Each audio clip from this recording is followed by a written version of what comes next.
Hello friends, in this lecture we will see the next toolpath in curve machining, that is 2D curve profiling. Okay, and for this 2D curve profiling I have a model. Okay, and let's see 2D curve profiling. 2D curve profiling strategy to create a simple 2D machining toolpath following one or the more curve at a single Z height. Okay, so this is my part and I want to create a toolpath around this outer curve. Okay, so first we have to define a pattern.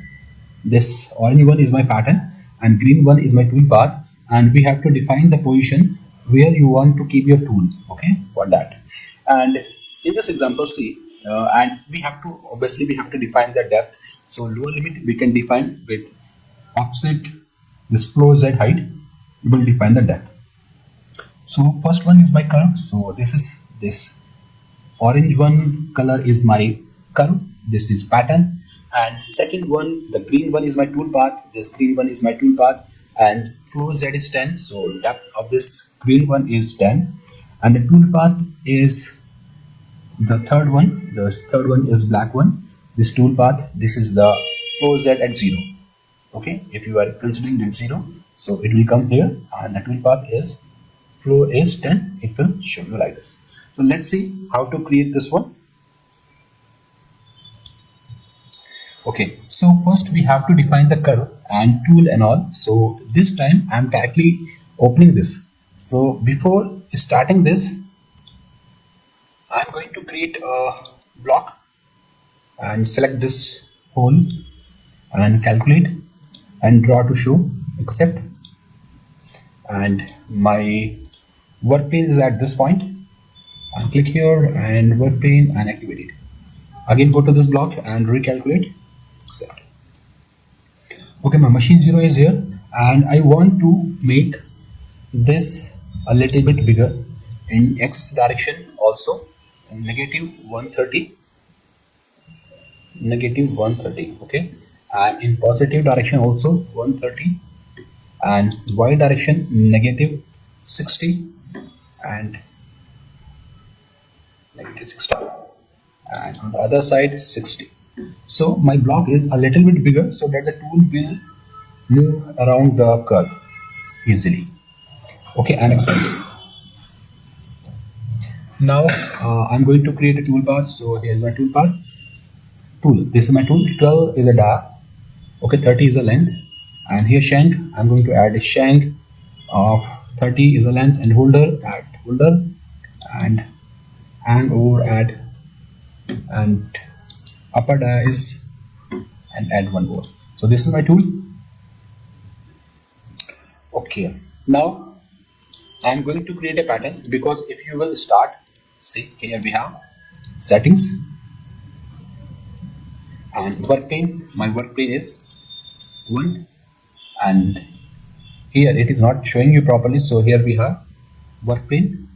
Okay, if you want to add it, and the block is recalculate and change it to negative 130 and 60 and 60 here and 35 on the top. So this is the block. Tool we have already defined, and here I need a pattern. So click here to add a pattern, and I want to define the pattern. So pattern editor and composite. So this outer curve is my pattern curve. Accept, okay, and accept.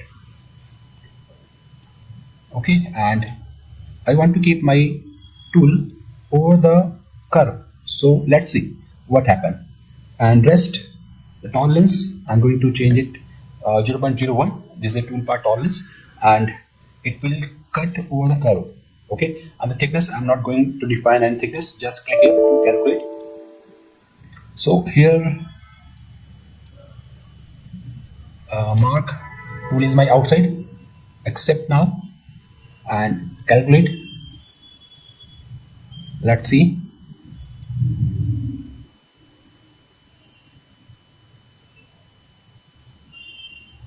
It takes some time to generate this toolpath.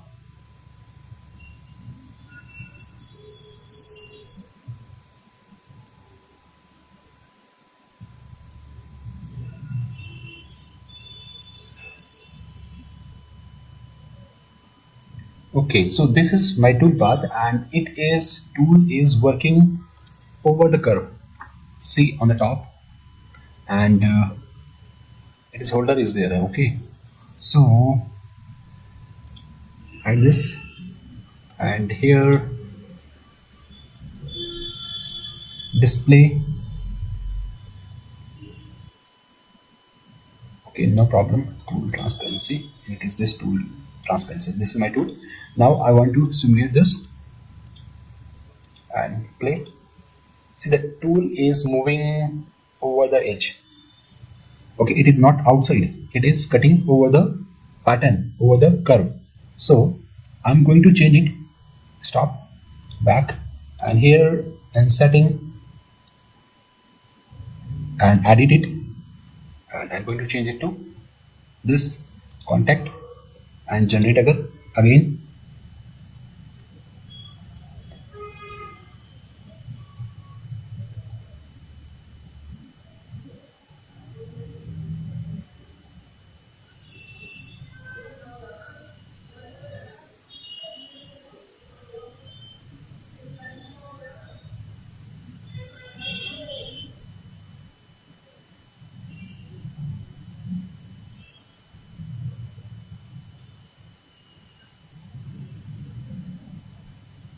It is taking some time.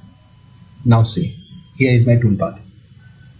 Okay, and I'm going to simulate this. Now step. See, the tool axis is over the toolpath, and it is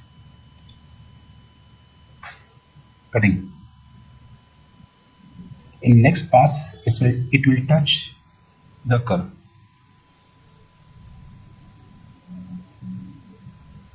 Now see, tool is touching the curve. See here. Okay, so this is the difference. Again, go to this setting and let's see the other option. Edit it again, and the pattern I have already discussed. And the lower limit. The lower limit is total. The depth of this part is 35. That's why. And if you want to reduce this, so take it to minus 25, so it will cut up to the 25 only. Okay, and again calculate.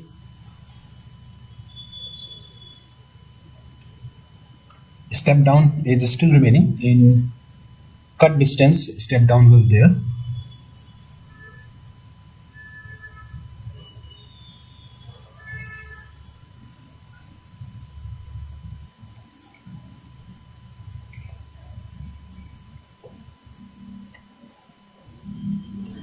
See, from the front view, the toolpath is generated up to the 25 unit. Okay, and click here, show the part. Okay, again add it, and cut distance. Here we have total depth is 35, stock depth is 35, but I want to cut only up to 25. 35 is the stock depth, and step down is 1, so it is cutting one step. Okay, and the stock width is, it is from the top. See, from the top, see, this 2 gap is there, 2 mm width is there, and the step over is 1. The gap between these two is 1, and if you want to increase this, just add the width as 5. Okay, and calculate, recalculate.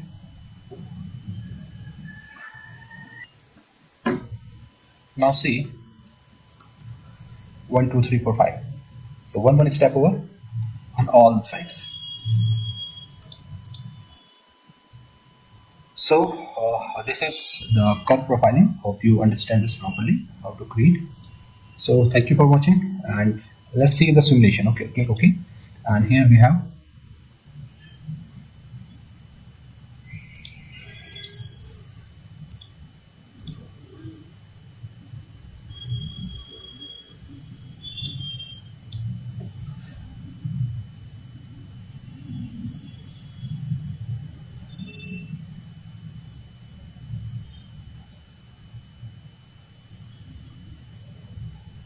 because of graphic it is taking too much time to display, and the display is also not that much properly, it is not that much clear.